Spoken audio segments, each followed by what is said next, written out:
Hello, YouTube. Mr. Zero of Mr. Zero's Terror Ride, responding to my response video about Sarah Palin. Um, in light of new information, first I'm giving a shout out to Muka Spaduka or Mocha Spadoka about not to worry when crazy Sarah Palin trolls call me a disgusting fat liberal pig for eating a freeze pop on camera. Thank you for that. I know that these people are what they are. I know I can smell a troll when I smell one. Thank you. Thank you for telling me I'm boring. I'll try to do better. I didn't write a song or a dance number for this one, but I'll try to jazz it up a little bit. Here, we'll play a little bit of bass here, a little jazzing up here. There, how you like that? How you like that? Maybe I'll bring up Billy Baloney. Bring out good old Billy. Okay, regarding Sarah Palin, this just in, Sarah Palin is not as big of an idiot as we think. She just doesn't know how to answer questions properly and has a poor use of English and diction. Okay. A shout out to Billy. Could you tell us the shout out to? Yes, a shout out to EITE John 47901 for quoting David H. Fisher in the comment section regarding there being record of warning shots, gunshots being fired, church bells being rung, and drums being played while Paul Revere was writing his warning to warn Samuel Adams and John Hancock about what was going on, about the British coming. Thank you, Billy. Back to you now. Bow. Here's the bow. Okay. Thank you. David H. Fisher wrote a book, Paul Revere's Ride, which is about Paul Revere's ride. And apparently, yeah, there might have been warning shots, and there might have been bells, church bells ringing, and there might have been drums. But I don't think Paul Revere himself was ringing those bells and firing those shots and playing those drums on his horse. Or maybe I'm completely wrong.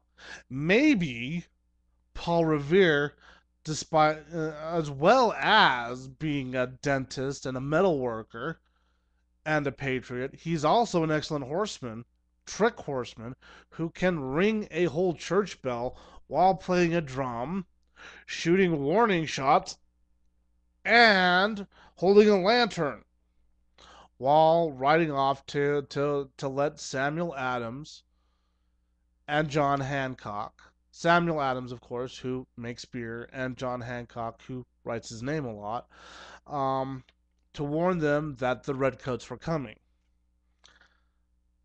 And then to go warn the British this whole time. He's also warning the British that they're not going to take our guns while he has a gun pointed to his head by Major Mitchell of the 5th Regiment.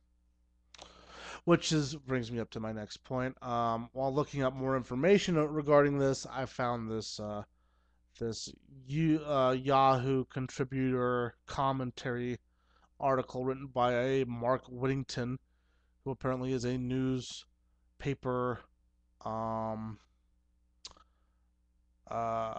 contributor, that said that Professor William A.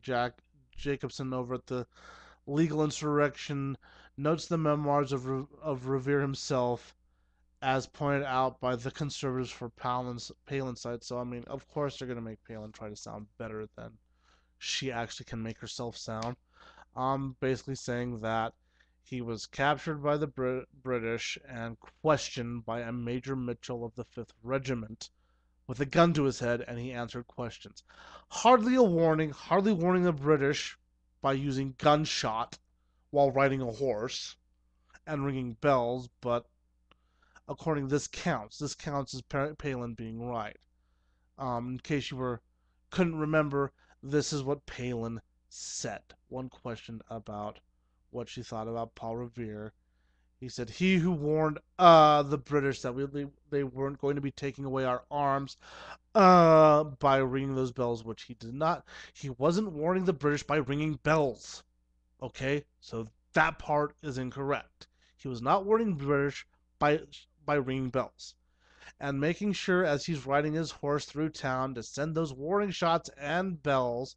So he's sending warning shots and apparently delivering bells to Samuel Adams and John Hancock.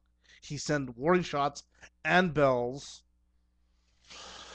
that we're going to be secure and we were going to be free and we were going to be armed. So he's sending warning shots and bells. He's shooting at Samuel Adams and John Hancock's houses with a gun and sending them bells. And with those bells, they were supposed to interpret it as meaning that we were going to be secure and we were going to be free and we were going to be armed.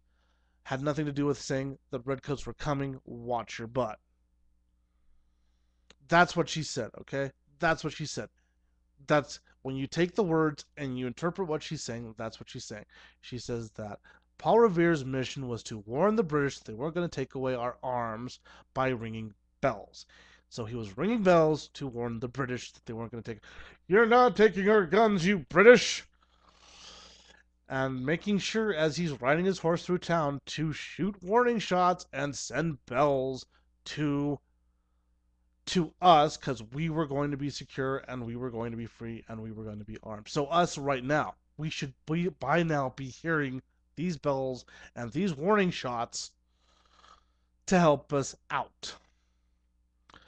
And a little bit of information for you. I said that the how Sarah Palin got it right about Paul Revere warning the British.